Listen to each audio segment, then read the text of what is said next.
Ready to kick this meeting off, call to order. And start off with roll call. Okay. Councilmember Chris Moore. Present. Councilmember Greg Hogan. Present. City Administrator Scott Larson. Present. Finance Director Tammy Motor. Present. Assistant City Administrator, City Clerk Kim Asali. Absent. Capital Projects Manager Ashley DeGraffenreid. Present. Public Works Superintendent Glenn Palacios. Absent. Executive Assistant Daniel Charchenko. Absent. Public Works Director Ryan McNee. Present. Public Works Administrator Assistant or Administrative Assistant Laura Hines, absent. Building Official Tim Lincoln, Present. Engineer JC Hungerford, Present. and Community Development Director Kim Gunderson. Okay, moving on to meeting minutes, so. I'd like to go through the meeting minutes of February 5th, 2025. Good with it. That's approved. Moving on. Public comment and presentations. No. Do not. Moving on to building department. Okay. So we received the permits that we were released this month, so we had 12 with a number of plan reviews, deals, street openings, commercial, one couple residentials. Right now, we are currently dealing with major remodel of the Safeway that's going to be taking place, dealing with the modular classrooms. We have 4 of them moving into my school, so we're going through the process of that. Dealing with a number of wrapping up single family homes that are in the floodplain, so a lot of review with FEMA, getting them through their ECs and so forth. In regards to Bridgewater, we're still waiting to hear from FEMA on the state of it. So that, pretty much everything going on, and we have a lot of, the standard small permits, lots of mechanical. Big thing now is everybody's redoing their bathrooms, getting rid of the tubs, going showers, so a lot of things like that. In regards to the projects currently being reviewed, we have 10 of them that are in review. We have currently 207 active permits, 15 of them that are waiting for payment. So, things going on, moving forward, and as we get closer to springtime, things are going to pick up as we. Question on the portables for the school district, is that Illinois that inspects those or is that us? That'll be us. Is there a difference between those and a mobile home? Not a whole lot. We inspect the setup. Manufactured homes and the classrooms. Just curious. I know you got a chance to use Cloudflare. I like it. That's a pretty slick system. I like how it populates things like the legal description of the property, parcels, stuff like that. So it's pretty sweet compared to what we used to have. The only thing I saw in there that if I could have the magic wand to change would be the redundancy of adding the contractor info, because you have to set up as if you register as a contractor and you put all your info in, and then when you go to submit a permit, it asks you for that same information and actually a little bit more. If we could figure that out for in the registration, it would just be one less thing to do, and the permit made it that much better, but it's already pretty sweet. So Maybe Allison taking it out, she got it back on platform. And we'll get it work working. on that for sure. It's awesome. And then the other cool part about that is the ability to pay for that through Express Pay. So maybe you're not- There is a limit on it though. I believe it's still 300. is it, Yeah. But if it's under 300, you can pay online, which is great. can that be changed? That would be a finance question. It could be changed. The reason the city went with $300 is because on the bigger permits, we didn't want to be paying a lot more for credit card fees. Okay. Yeah, I know some merchant services, they'll charge you 3% up to like $25 and then it stops, and then some just keep going. So I don't know if that's a merchant thing or anyway. But feedback, Sure. there's, it's good, it's awesome. Step into at least 1st century. Awesome, all right. Question? What's school property dumping hog fuel and gravel? Yeah, we're dealing with that right now.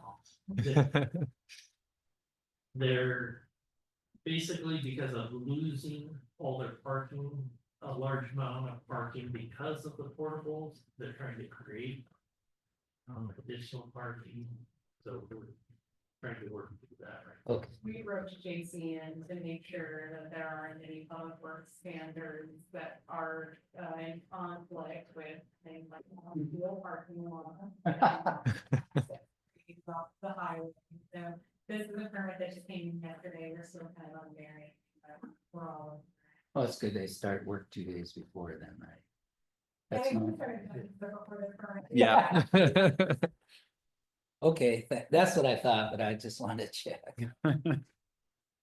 Thank you. Okay, anything else for building department? Okay. On to admin.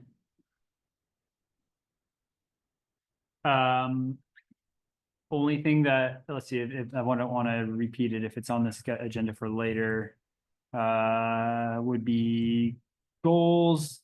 So we have 2 goals, if my memory serves right, and Allison, can we just make sure that goals is a standing item and included in every packet, please? First one is related to the SCADA and telemetry master plan. I believe that's on the agenda today, so I won't belabor that. And the second one is related to our the audit of our water or sewer system. And I believe we have updates on the water system plan and Yes. general sewer plan. So that's all I got. Moving on to engineering, unless you guys got questions. Moving on to engineering. Thank you. As usual, I'll go through if folks have questions, open it up for conversation. On Kansas Street Southwest, council approved the amendment last week. We've been moving forward with finalizing the design and then reviewing some videos of the sewer that the city looked like or the city provided just to identify if there's any potential conflicts with sewer laterals and the redesign of storm and sewer. And then I think Ashley will probably provide an update on the relocation of power poles and all the other progress that the city's working on. WashDOT Fish Passage, we did finally receive some very preliminary layouts. They've made some adjustments to their alignment, which is good. I think it'll make design on the city's aspect a little bit cleaner and a little bit quicker. So they've realigned. They had some skews in the center line that they've taken out. So good there. Very preliminary, but it'll allow us to provide a basis recommendation to Ryan and his team on how to approach that design. On the pedestrian crossing, we're continuing on with management of that. I think Ashley will provide a more comprehensive update on that capital project. So from our end, things are going pretty well. Good relationship with the contractor and working closely with the city daily on that one. On the stormwater plan, we're still working on that one, providing regular updates to the city, focusing on the CIP right now and development of that. And it ties in well with the other planning efforts that are currently going on with the city as well. Most predominantly the water system plan. We kicked that off with the city last week and are currently developing our work plan for the asset inventory, going out to all the individual sites, taking a look at condition of the various disciplines. We'll have all of our engineering disciplines out there to look at every single site comprehensively, top to bottom, looking at structural, mechanical, SCADA, site civil. What else is those are the main, looking at your process and doing a comprehensive asset inventory of those individual water sites. That'll result in input into not only the CIP, but then also the risk and resiliency assessment that is due here, and then your emergency response plan. So good opportunity to holistically look at all your planning efforts.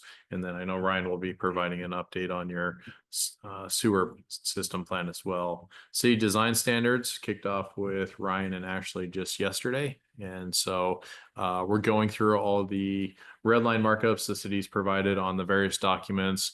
We'll be coming back together with them in a few weeks on what we found, and then going straight into the 60% deliverable on that one in about I can't remember what we had on our initial schedule for delivery on that one.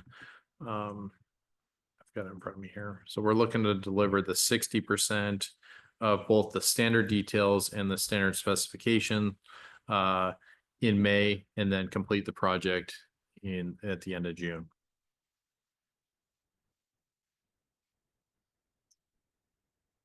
Also on project management. Sure. Engineering. Yes. that's- Okay, no, project management.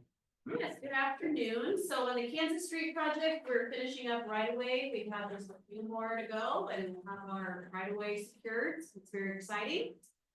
Puget Sound Energy started relocating homes out there this week. So we're seeing some work happening at Puget Sound Energy, and then the other utilities will follow. We learned on the bridge to get utilities relocated before we go to bid. So we're doing on Kansas Street. And that'll be our new way forward on projects in the future. Parametrics is working on the final design, like JC mentioned. We plan to bid the project in late spring, and we're gonna send a flyer out to residents and update the website hopefully next week. Maybe draft it this week, but we need to get some communication out to the residents since they're seeing work happen out there. So we're gonna get a flyer sent out to them. That's Kansas Street. The bridge, the shafts on the west side have been drilled. They're pending the CSL results, and CSL means cross-volcanic logging, which is the method used for evaluating the structural integrity of the concrete piles and drilled shafts. So we're just waiting on those results to come back on the west side. They have moved to the east side, and are drilling holes over there now, and that's all going well with the temporary construction easements. So the homeowners have all been great. There's some change orders in process that they haven't come to us yet. The construction management firm Parametrics is working through those, and we'll get a draft and we'll figure out if they need to come to council, so you may be seeing some change orders for approval soon. And everything's going good on the bridge so far, and that's good. The trail RFQ is almost complete. I just need to run through it one more time, and then I'm planning on getting that out hopefully Friday or early next week. And that's for the Foothills Trail realignment portion in the main park that the city got a grant from PSRC on. And then there's a Safe Streets for All RFQ out currently until March 14th. And I've gotten some interest in that, which is exciting. So we'll see how many proposals we get. Was it a Safe Streets, was that for the ADA pads? No, the Safe Streets for All is a grant the city applied for. It's a US DOT program to look at how we can have zero fatalities on our roadways. So we'll be coming up with strategies. It's only an action plan, but we'll be able to come up with strategies for future projects on maybe we put rapid flashing beacons, like, so, I don't know what the strategies might be, but it's strategies for how we can improve safety on our roadways. No, thanks for all of the funded stoppages at the federal level. Our Safe Streets for All grant was signed and obligated in December, so I have checked before I put the RFQ out, we're good to go there. She said, no, you're signed, you're funded, you're fine. And as far as I know, same with the Foothills Trail, that was, we got the agreement back on that just a couple weeks ago, so I don't think those will affect us at all. We did hold for a minute when we heard about that, and so we could learn a little bit more, but we've gotten. When does council get involved with extra work orders? Well, as soon as we receive them and we determine what the authority level are, if it exceeds 50,000, which is the city administrator's authority level, it will be. That's just, yeah, Fair enough. yeah, That's what I thought. Thank you. good question, yep, you're welcome. Talked about that one a lot. That's an understatement. Public Works. All right, good afternoon. I've got Anthony and I believe Brett Can you guys hear us okay? Yep, we're good. Awesome, thank you. One of the budgeted items that Public Works was approved to purchase in 2025 is a Vector and a sweeper for staff. Put together a staff memo and provided it to you. Unfortunately, I wasn't able to get it together in time to get it into the packet. But within the packet are the quotes that I've got from Owen Equipment, who is on the state's approved list. And we've gone through with them probably about a month or so ago and made the selections for the different types of equipment requirements that the city needs on the equipment. And we got those quotes back. And those quotes exceed what the budgeted authorization amount was. One thing that I didn't take into consideration as I was putting together the budget request was the price of the chassis, because those vary. So I was definitely taken back and kind of had to step back and kind of rethink our avenue of attack to make sure that we could potentially come up with a solution to secure one of the pieces of equipment this budget season, but it may require some additional help from the council to get there.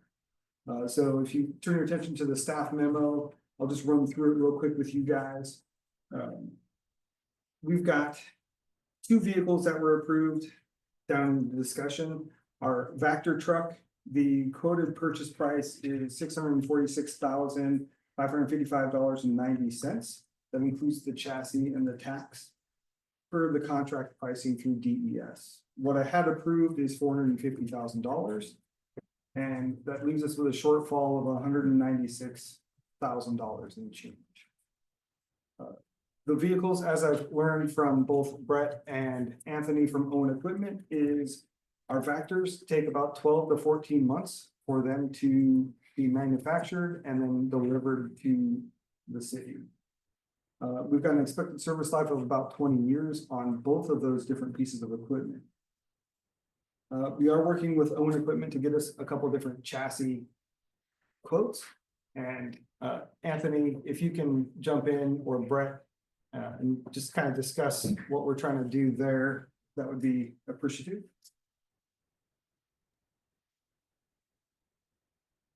Hi, everyone. So, yeah, we'll build on any sort of chassis that you want to. It's, really just some horsepower requirements and wheelbase requirements and stuff. Just what kind of relationship do you have with the local vendors? Some cities prefer Freightliner, some prefer Kenworth, some prefer Peterbilt. One of the issues facing everybody in the heavy truck world right now is the change in the emission requirements for the state. So that's something we're having to navigate through as well. So all the chassis are about the same price, with probably Kenworth and Peterbilt being the most expensive and International being the least expensive. So that's just kind of the last step in getting these trucks sorted out as far as what is best for the workers there. So that's kind of where we're at, is trying to decide, or needing to decide, or get a decision on which way you want to go on the chassis, and then we can add that to the quote, no problem. Thank you.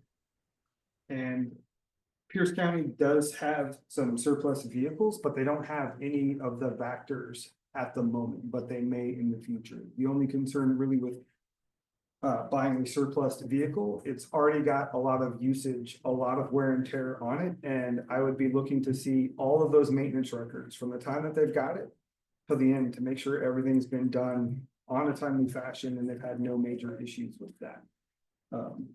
So that's our Vector. The sweeper is moving down on that list at the bottom of the page. The final cost there looks like $398,472. And what we've got allocated is $260,000. And out of that $260,000, if you flip over to the backside, we were going to be funding that one using a opportunity fund from the flood control zone district, which is going to be about $178,679. That would equate to the enterprise fund for stormwater coming out of pocket for that new sweeper, about $81,000. And a sweeper right now we're looking at about 2 years from time of order to the time of actual delivery. Running the same thing with the chassis. Also, 20-year expected service life for us as well. Owen Equipment is actually ordering 30 sweepers to kind of help replace their fleet. And we've had some early discussions about a potential to do a lease to own or something along that lines. Owen's been very, very good in our relationship so far as we're trying to figure out how we're going to be able to make a purchase for one or both of these vehicles over time. So, also Brett or Anthony, if you want to jump in on the sweeper with any thoughts. Sure, yeah, it is about a 22-month lead time on our sweepers right now. A lot of that's chassis related. The Peterbilt 220 model is about what we put about 75% of sweepers on right now. And Peterbilt is doing away with that model. So that's caused some snags for us, we'll say. But like you mentioned, we do have some stocking that's on order for 26 already. So that would shorten up the timeline a little bit as well on those. So I've also presented a couple of recommended funding solutions. Mainly because we've got to work together to hopefully get there. For the Vector truck, we could relocate the opportunity fund from the sweeper in that amount to make up the majority of the Vector shortfall. That'll leave about $20,000 that we would have to come back to the council and potentially do an amendment for the budget in order to do that. It may be less depending on what chassis quotes that Owen's able to procure. Right now, they're struggling to get those responses back from others. I believe we've got a Peterbilt quote as of right now. The remaining funds would be sourced between water and wastewater and stormwater evenly, because that's how we've already kind of done that through the budget process. Also, if Pierce County has a surplus Vector and it's in good condition and passes the operational sniff test, so to speak, we could evaluate that feasibility of purchasing that as a cost savings measure, but do recommend a new vehicle due to the 20-year lifespan and the unknown remaining service life on whatever surplus vehicle we were to secure. On the sweeper side, we could allocate that to the Vector, but then that would put us in that same situation where now the sweeper, we don't have enough approved budget funds in order to purchase the sweeper outright. We could work with Owen Equipment to potentially do a lease or something of that sort as well. So just trying to present a couple of different options out there for us to kind of discuss, workshop a little bit, and hopefully find some kind of guidance from you guys on a way to proceed to hopefully get one. Ideally, I would love to have two, but the Vector right now is the more urgent, immediate need that staff is requesting. I know we've had a lot of conversation about Vector trucks and sweeper trucks. At one point, I think we had an approval for a sweeper truck, but something fell through, we didn't get it. And then, so do we have anything pre-approved by the council right now for either of the two? Or are we back to kind of square one? All we have is money budget allocated in the budget, and then since it exceeds any of our purchasing authority, it has to come back to the council for final approval. What did we put in the budget? And was that for a Vector or? It was for both. For both. For both. If you take a look at the front page, you'll see kind of both of them. Item number 1A. Sorry, 1B is your budget allocation, 450 for the Vector. And then right down below for the sweeper is 260. So in flood control, there was a lot of discussion about getting a lot of stagnant funds out the door because the money's not moving as fast as they wanted to. Parametric just came in this year. They've got a team that's helping with the comprehensive plan for that. And what I took from that meeting was they want to spend money and they need somebody with ready to go projects. And that's been the problem is that they budget money for these projects. They'll award it, but then nothing happens and then it sits and gets delayed. And then, so there's this stagnation. My thought was part of the discussion got driven this month to how much do we want to invest in O&M as opposed to improvement projects. So the discussion was, you know, potentially moving 25% of the budget into O&M costs. Which means stuff like this are a perfect fit. We're gonna be doing a call for requests here, I believe, in the next 90 days. And part of that is the reason that it's not out, or call for projects right now is because we're redefining what that means. Pushing more towards the maintenance, so maybe was, I can't remember the name of the gal from Parametrics that's dealing with that, but maybe if you guys, you can connect with them and maybe craft language that, I mean, you might be able to just get these things paid for. Outside of the opportunity fund, and then we can use opportunity fund funds for other things. Was that Jenny Bailey? Is that who was there? Sounds. Okay, I'm firewalled from that project because of my relationship with Ording. I'm not allowed to, so like, I'm aware it's going on, but this is the most recent I've heard of it, just because obviously it'd be a COI if I was with my relationship with Ording. But I could certainly connect you with Jenny and she could probably share what she can publicly. Yeah, please. so. I would definitely like to see where that conversation leads. Yes. Even if it's to a door that will have to eventually close I mean, the if, conversation, so. if we get anything out of it, it's worth the time, so, if something we don't pay for it. And then, or at least directly. And then, as I mentioned before the meeting, I saw that Puyallup had a project in for their wastewater treatment facility because of urban flooding. And knowing that we've had those issues, then that opens a door for us to, because we're now correcting that problem with our new facility. I don't know if there's a potential there for us to get some more funds through that process as well, so. Definitely worth that, and then we're pushing really hard to try to double again the opportunity fund allocation annually, so. Trying to push one with that period. Appreciate it, and I think for the sweeper, if we were to go that route with own equipment on a long-term lease to buy type of option, I'd be looking to probably use those opportunity funds as they become available each year to offset kind of that cost as well, so. I definitely appreciate it, and we'll touch base with Jenny for sure. Yeah, just trying to take care of the staff and get what we've asked for, hopefully, so. Always open to any conversation, any feedback and thoughts, and thank you, Anthony and Brett, for jumping in.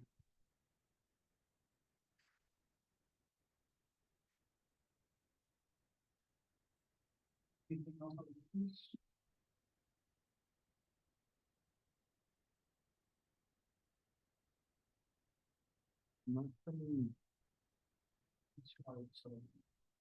So update on our biosolids project, we did receive the 60% design specs and costs, and we're meeting with Wilson next week on March 12th to go over that and do a little bit of refinement. We did have a meeting briefly with Wilson over the phone this afternoon at about 12:15 or so, and discussed a couple minor changes to the design, which will allow us to move the aeration building up against the digesters and kind of have a shared wall there. So as that continues to develop and shape up, we'll bring some information to you guys, most likely next Public Works meeting. Ecology still has that facility plan memo. I haven't seen anything on it back yet from Ecology's perspective, but we're continuing to move forward with the design. Any questions?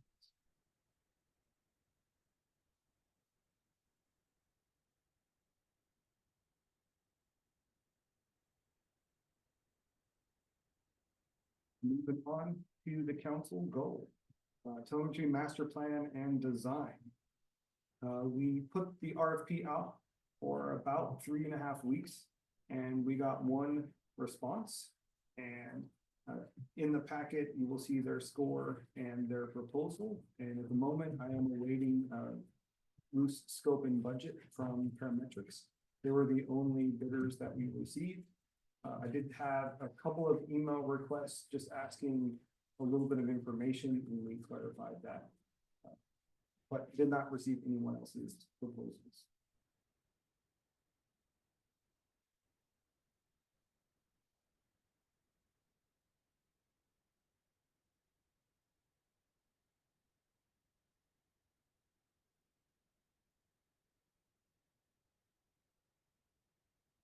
Our scoring representatives were myself, Ashley, the graphic meter capital projects manager, our superintendent, Lynn, and Steve Dascom, our wastewater supervisor. If Scott would have been here and not enjoying his South African safari, we included him in the mix as well. They did not get a perfect score, but in reviewing their proposal, it meets the needs of what the city has.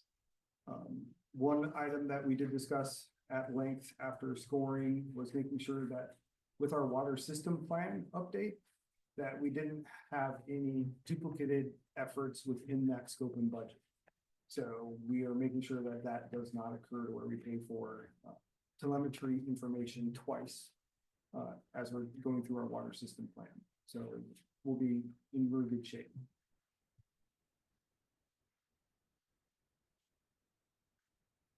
So. Anything jumps out at me is that we had a lot of discussion about this stuff over the last couple of years, and only having one response for RFQ. What are we doing to get that RFQ out there? So the RFQ gets published in the News Tribune on the city's website, and then we intentionally send it to a number of different proposers as well, like Parametrics, I want to say HBL, CJ Alliance, and a good selection of folks. I also had some from like a builders cooperative ask if they can share it. I said, yes, absolutely, go ahead.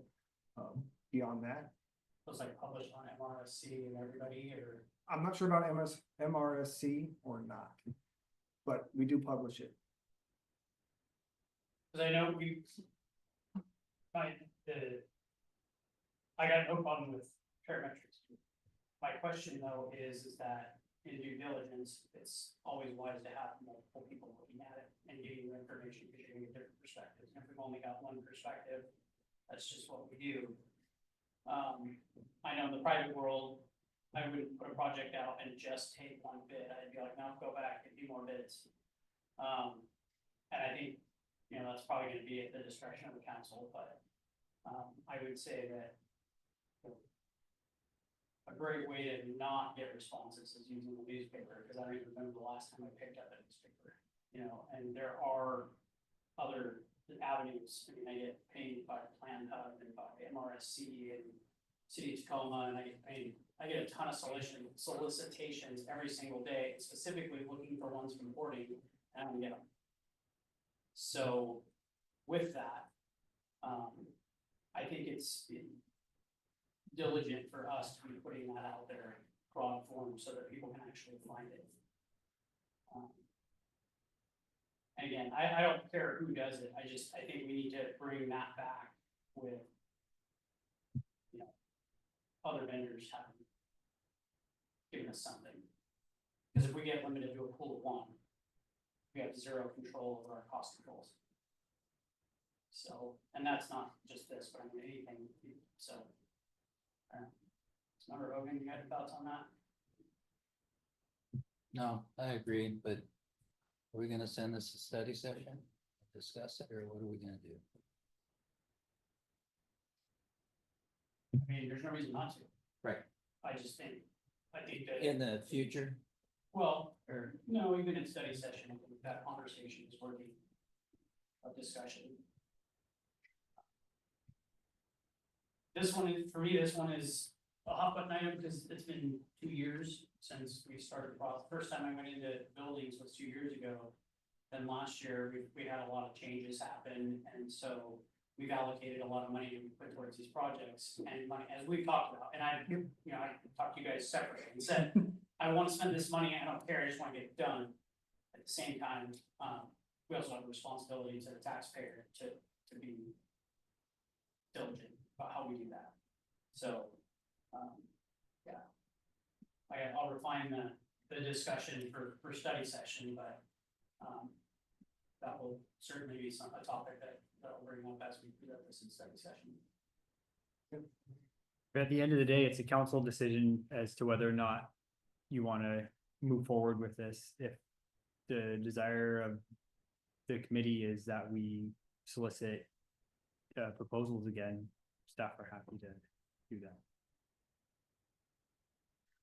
So, just one guy, just one guy. Well, I mean, That's why I- sure, the Public Works Committee doesn't have to move this forward, so you can have us go solicit additional proposals if that's what you want. My goal isn't to be an obstructionist. My goal is simply to make sure that everybody has the opportunity to be heard and this conversation is had resolved. If, you know, I'm gonna bring this point up, if everybody on the council says, you know what, we're not concerned, then the position of the council is that we're not concerned, we move forward. If people agree with that, then so be it. Sign the study. Please. Okay. So, let's see, so we're still on. Design standards. So design standards. Had a great conversation with JC. We did bring up a couple other design standards that we want to make sure that we have included in there. Some of that is gonna be related to making sure that in any of our city type projects where we have that opportunity to kind of build a backbone of in-ground fiber optics for us to be able to communicate between City Hall and Public Works or some of our other facilities, is making sure that we include a telecommunications design standard as part of that. I think we'd be missing out on opportunity as we're opening up the ground, replacing water lines, sewer, storm, if we weren't able to install comm pathways for us to have a good secure network as part of that. So we're gonna add a couple of detail sheets for that. And I think we identified one or two other areas in our conversations. I just don't remember off the top of my head. But with that, once we do our design standard update and run that through the proper process, it will also help drive some municipal code updates and everything similar to what Community Development Director Gunderson is working on her end. So just be looking for that as we finish that later on this summer timeframe into probably fall, working on some of those code updates.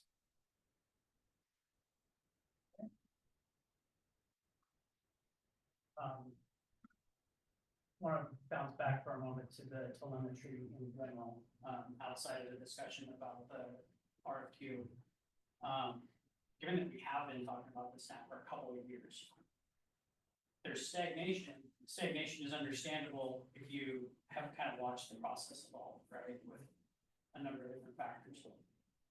What I think would be helpful is for us to quantify the status of that system.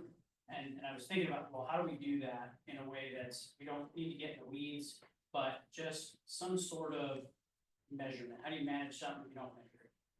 So in the SCADA system, we have X amount of points. If we could say today we have, here's a list of the points we have 455 points. Out of that, 420 of them are operational, 10 of them are, work conditional, or whatever the case may be. And, the rest just don't work. And maybe a quick overview, if it's 500 parts that don't work, maybe just a bulk overview, but if it's only a couple, then we could target that in and say, well, can we get you some money to like fix those 10 items today, right away, or do we already have that? But as involved as I've been in that process over the last 2 years, I know we have a system that works, but we also have some challenges, but I couldn't articulate what that scale is. And if we had that points list and just some quick, simple metrics of what that is, it would be really easy for us to understand that and consume that information as we make policy decisions moving forward as far as funding goes. Okay. So, like this is a great example. Are you in critical mode? If you're in critical mode, fine, just get it done. But if everything's working great, we've got time to take a moment to assess. That helps drive that policy decision. That's kind of what I'm going with that. Yep. No, I think that's something that we can work together with our integrator, Glenn from Parametrics, and we can get that.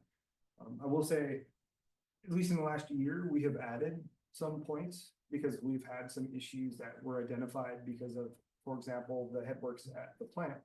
it had a power outage at just that one portion of the plant for some reason. And staff was doing their on-call rounds, they luckily discovered it, but it didn't have any kind of notification for us. It didn't have a point yet. So we actually have gone through and created points wherever we needed them as we're discovering some of those issues. So, yeah, we can definitely do that. I will also note, we have upgraded through our Lock Systems IT team from old DSL at the plant for our Win 911 phone calls and everything to FirstNet cellular modem. That way we are always going to get those calls and all of that as well. So that's a huge step for us. And it also enables them to do good thorough backups at relatively high speeds compared to snail pace with DSL.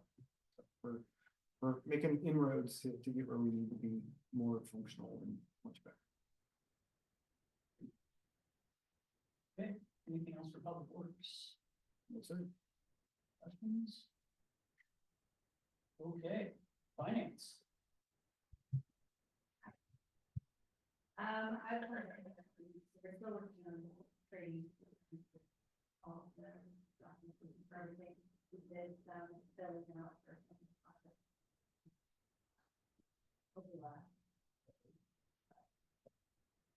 Okay, still paying meetings. Good. She came to me. Okay. Any new items to add?